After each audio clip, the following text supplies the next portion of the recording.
आखिरकार वो दिन आ ही गया जब मैं अपनी लाइफ की पहली इंटरनेशनल ट्रिप पे जाने वाली हूँ, और वो भी अपने हनीमून के लिए। अब भला इससे बेहतर और कोई बात हो सकती है क्या? अरे हाँ, बिल्कुल हो सकती है ना।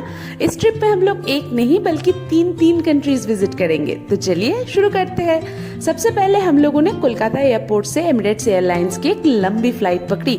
अब इस लग्जूरियस एयरलाइंस के साथ फ्लाई करना अपने आप में एक अलग एक्सपीरियंस है। तो इसके बारे में मैंने अलग से एक वीडियो बनाया है जिसका लिंक हमारे डिस्क्रिप्शन पे दिया गया है, तो प्लीज आप उसे भी चेकआउट जरूर कीजिए। और फिर 5 घंटे बाद फाइनली हम लैंड हुए दुबई इंटरनेशनल एयरपोर्ट पे। जी हाँ, हमारी इस ट्रिप की पहली डेस्टिनेशन है दुबई सिटी। अब लगेज कलेक्ट करने के बाद सबसे पहली चिंता आती है एयरपोर्ट से होटल तक के ट्रांसपोर्ट की। आप चाहे तो बेशक कैब कर सकते हैं, लेकिन वो आपको काफी महंगा पड़ेगा। दुबई में ट्रांसपोर्ट के लिए सबसे किफायती एंड कन्वीनियंट मोड है यहाँ का मेट्रो। तो हम भी सीधा पहुँच गए एयरपोर्ट के मेट्रो स्टेशन पर। अब यहाँ के मेट्रो को एक्सेस करने के लिए आपको ये कार्ड्स बनवाने पड़ेंगे जिसे नॉल कार्ड कहते हैं। और ये सिर्फ आपको मेट्रो में ही नहीं बल्कि बसेस में भी एक्सेस दिलाएगा, क्योंकि यहाँ के बसेस में आप कैश देके टिकट नहीं खरीद सकते हैं।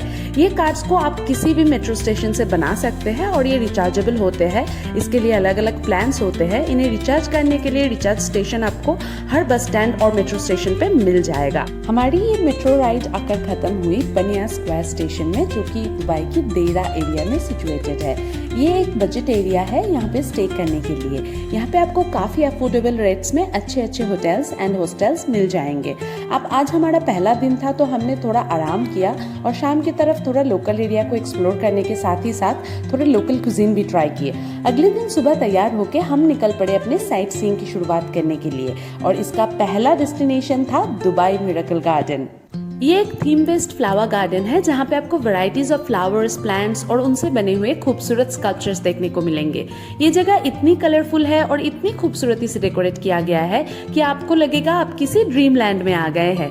लेकिन हाँ, ये वर्ल्ड का लार्जेस्ट फ्लावर गार्डन है, तो यहाँ आपको बहुत चलना पड़ेगा और इस जगह को अच्छे से एक्सप्लोर करने के लिए आपको वक्त भी काफी लगने वाला है। यहाँ आने के लिए आप mall of the Emirates metro station से 105 नंबर बस ले सकते हैं, जो आपको डायरेक्ट मिरेकल गार्डन के गेट पर ही उतारेगा। टिकट आप ऑनलाइन और ऑफलाइन दोनों ही मोड से खरीद सकते हैं। टिकट प्राइसिंग की डिटेल्स मैंने डिस्क्रिप्शन पे दे दिया है। अब ये जगह थ्रू आउट द ईयर खुली नहीं रहती है, सीजनली ऑपरेट होती है, तो इसकी ओपनिंग आवर्स की डिटेल्स भी आपको डिस्क्रिप्शन पे मिल जाएगी।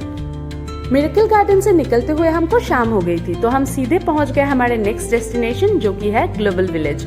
ये जगह शाम में ही ऑपरेट करती है और यहाँ की भी exact opening hours and ticket price मैं आपको डिस्क्रिप्शन पे दे दूंगी। वैसे तो ये जगह बेसिकली एक मार्केट प्लेस है, but it is nothing like your ordinary market place, बल्कि ये एक थीम पार्क या एक कल्चरल सेंटर जैसी है। यहाँ पे आपको दुनिया के अलग अलग देश के फेमस मॉन्यूमेंट्स के एग्जैक्ट रेप्लिका देखने को मिलेंगे। आपको ऐसा लगेगा कि एक ही शाम में आपने पूरी वर्ल्ड टूर कर ली। और साथ ही में इन लोगों ने यहाँ पे अलग अलग देश को डेडिकेट किया हुआ अलग अलग सेक्शन भी बनाया हुआ है। आप जिस देश के पैविलियन में जाएंगे आपको वही की इंडिजिनियस प्रोडक्ट्स देखने को मिलेंगी और उसके थ्रू आप उस देश के कल्चर को एक्सप्लोर कर सकते हैं। है ना कितनी इंटरेस्टिंग बात। जापान मेरी एक बकेट लिस्ट कंट्री है, तो इस देश की पैविलियन को एक्सप्लोर करना तो बनता था मेरे लिए। यहाँ पे आपको हर वैरायटी की जापानीज प्रोडक्ट, जैसे कि जापानीज कटाना से लेके जापानीज कुजीन तक सब कुछ ट्राई करने को मिलेगा। और इन लोगों ने इस जगह की वाइब को इतना ऑथेंटिकली बनाया हुआ है कि मुझे तो लगा मैं किसी मिनी जापान में ट्रांसपोर्ट हो चुकी हूँ। वैसे तो यहाँ पे कई सारे फूड कोर्ट्स है, लेकिन इनका जो एशियन थीम फूड कोर्ट है, इसे इन लोगों ने बनाया है थाईलैंड के फ्लोटिंग मार्केट के रेप्लिका के तौर पे। इस थीम पार्क के बीच में एक आर्टिफिशियल लेक है जिसके ऊपर ये मार्केट बना हुआ है और यहाँ पे आपको varieties of Asian cuisines try करने को मिल जाएंगे।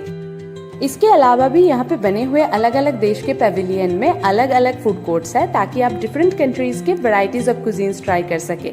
और अगर आपको स्मॉल बाइट्स या लिटिल मंचीज का मन करे तो उसके लिए इंडिविजुअल छोटे छोटे फूड कार्ट्स या फूड स्टॉल्स तो है ही।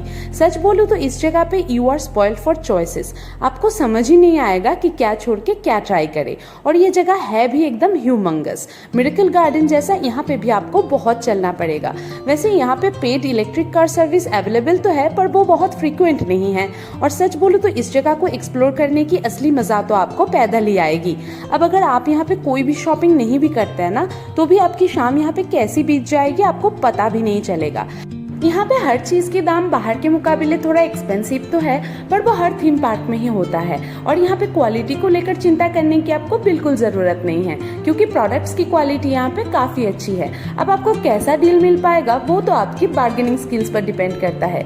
इतनी सारी शॉपिंग और एक्सप्लोरेशन के बाद अगर आप थक गए हैं तो मैं आपको लेके चलती हूँ एक मस्त रेस्टिंग प्लेस में। ये है इनका ओपन एयर स्टेज, जहाँ पे कंटिन्यूअस लाइव परफॉर्मेंस चलती रहती है। तो यहाँ पे रेस्ट करते हुए आप एंटरटेनमेंट का मजा भी भरपूर उठा सकते हैं। हम जब गए थे तब ये प्यारे प्यारे बच्चे अलग अलग डांस फॉर्म परफॉर्म कर रहे थे, तो हमने तो यहाँ पे खूब एंजॉय किया।